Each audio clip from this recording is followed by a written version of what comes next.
There is something nobody tells you about the moment right before you buy a lottery ticket.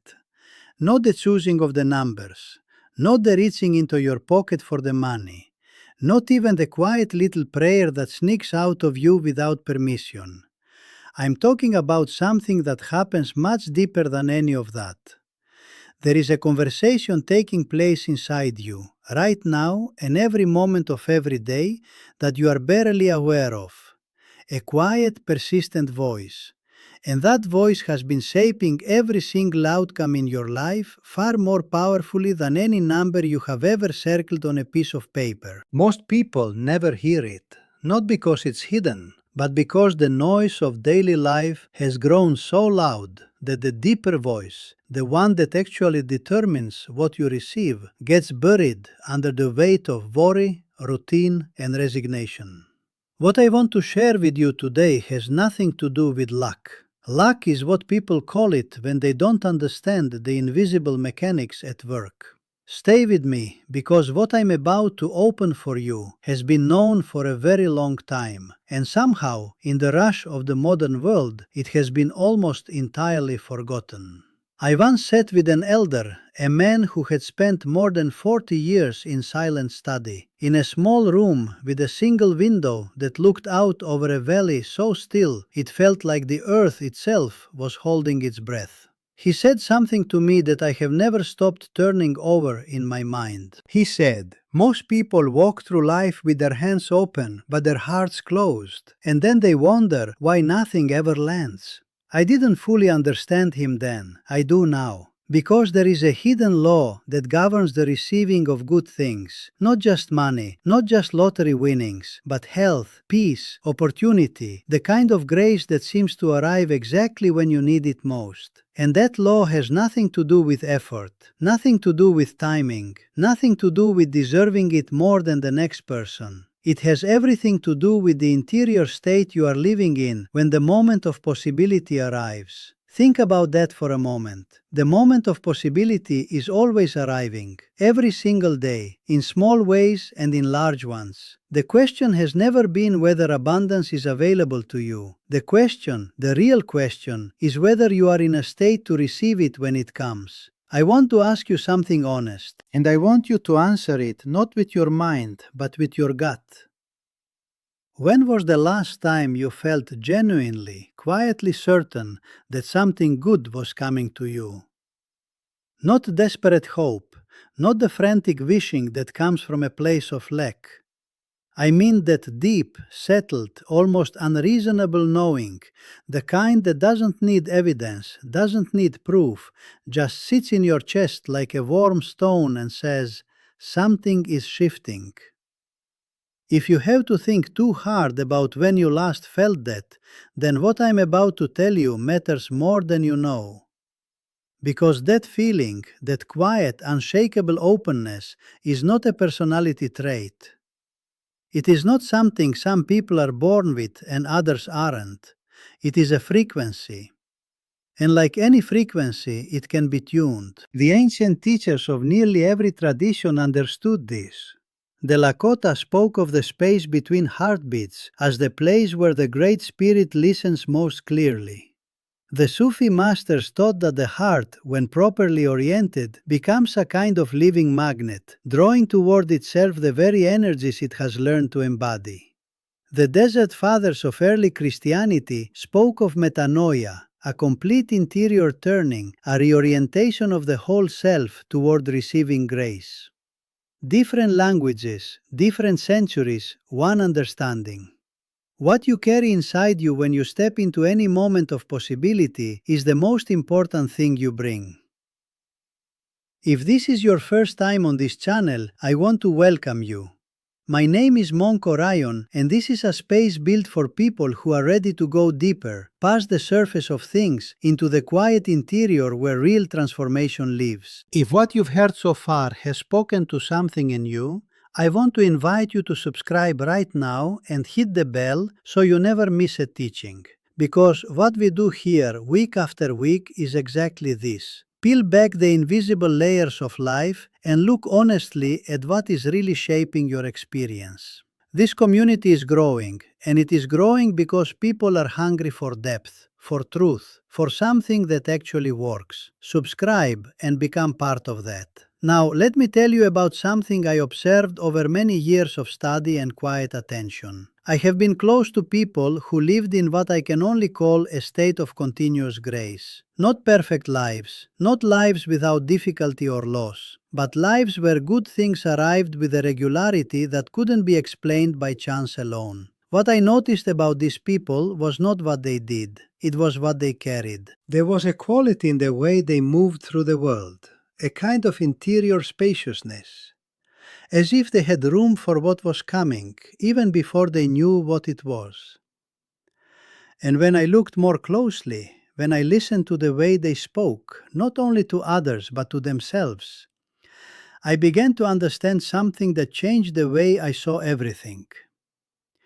These people spoke about good things as if those things were already on their way. Not with arrogance, not with the brittle certainty of someone trying to convince themselves, but with the easy confidence of someone who has made peace with the idea that they are at a fundamental level worthy of receiving. That word, worthy, is where most people get stuck. Not in their actions, in their worthiness. Deep down, in the quiet places they don't show anyone, so many people are carrying a belief that they have not yet earned the right to be blessed. That the good things, the real abundance, the life-changing moments of grace are for other people. People more deserving, more spiritual, more whatever. And so when they step into any moment of possibility, including the moment they hold the lottery ticket in their hands, they step in already turned away from what they came to receive. The hands are open, but the heart is closed. Let me tell you about a practice that came to me through a lineage of teachers whose names most people would never recognize, because they lived quietly, away from public attention, practicing what they taught. One of them, a woman who had studied for decades in both Eastern and native traditions, described it this way. She said, "Before you ask for anything, before you reach, before you wish, before you buy the ticket or make the call or knock on the door, you must first become the person who has already received. Not pretend, not perform, become." There is a difference between imagining that you won and inhabiting the version of yourself who already lives in the certainty of abundance. One is a daydream, the other is a spiritual practice with roots going back further than written history.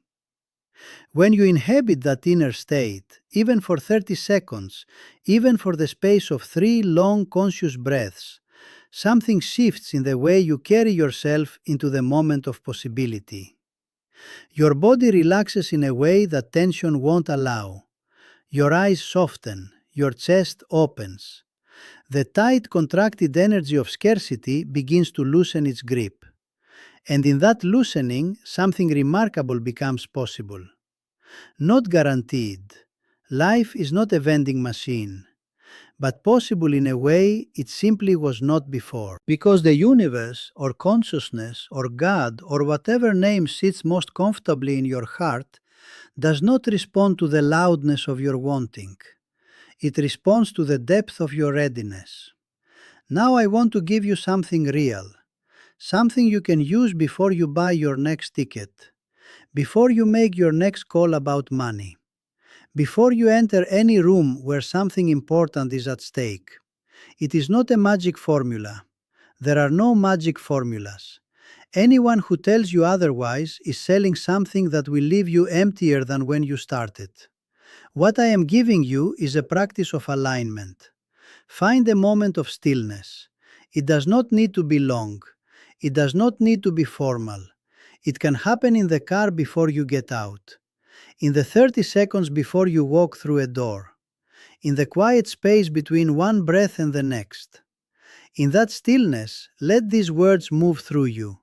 Not like words you are reading, but like something you are remembering. I am someone good things move toward. Abundance knows my name, and it is not afraid of me. What is meant for me does not need to be chased. It is already finding its way. I receive with open hands and an open heart. I am grateful for everything that has already arrived, and I welcome with full trust everything that is still on its way. Say that slowly, say it like you mean it, and before you say it, before a single word leaves your lips, spend a moment feeling what it would feel like if it were already, completely, undeniably true. That feeling, that is the frequency, that is the soil, that is what you bring into the moment of possibility. And what you bring into the moment always matters more than the moment itself. There is something else I need to tell you, something that gets left out of most conversations about prosperity and manifestation. And its absence is exactly why so many people practice these things for months and feel like nothing is happening. The words matter. The feeling matters. But underneath both of them, there is a layer that most people never reach. It is the layer of permission, silent permission, given by you to yourself. Because the deepest blockage most people carry around abundance is not that they don't want it. Of course they want it. The deepest blockage is a quiet, barely conscious belief that receiving it would somehow be wrong, that it would make them different from the people they love, that it would bring problems they aren't equipped to handle, that there is something dangerous about hoping too hard and being disappointed again. These are not beliefs we choose. They settle into us over decades, through early experiences of lack, through watching people we love struggle, through messages absorbed so young we don't even remember receiving them. And they live now not in our conscious thoughts, but in the body, in the way we stiffen slightly when abundance gets close, in the way we sabotage without knowing we're doing it, in the way we hold the lottery ticket like it's already lost. The practice of intentional words does something that logic alone cannot do. It speaks directly to those deep layers. It begins, slowly, to loosen what was said in silence and replaces it with something that aligns with what you actually want your life to look like. This is not quick work, but it is real work. And the people who commit to it, who choose, day after day, to speak to themselves as if they are worthy of good things, begin to see their outer world change in ways that follow from that interior shift with a faithfulness that feels eventually like proof. I want to pause here for a moment, because if you have made it this far in this teaching, something in you recognizes something in these words.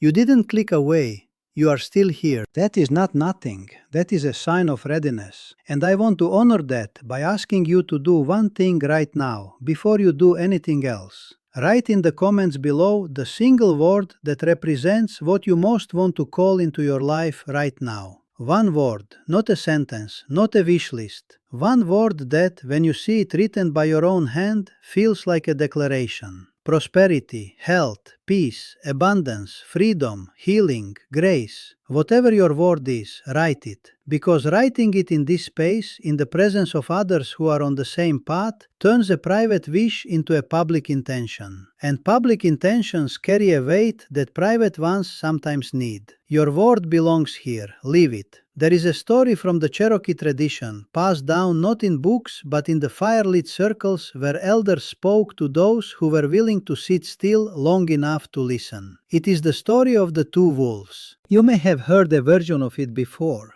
but the version I heard had something the popular version leaves out. In this telling, the elder does not only speak of the wolf you feed, he speaks of how you feed it. He says, "It is not enough to feed the good wolf with your actions. You must feed it with your voice, because the good wolf grows strong not only on what you do, but on what you say to yourself in the dark, when no one is watching, when no proof exists yet that anything is about to change. That is the wolf that changes your life, not the wolf of discipline or effort or willpower, though all of those matter too.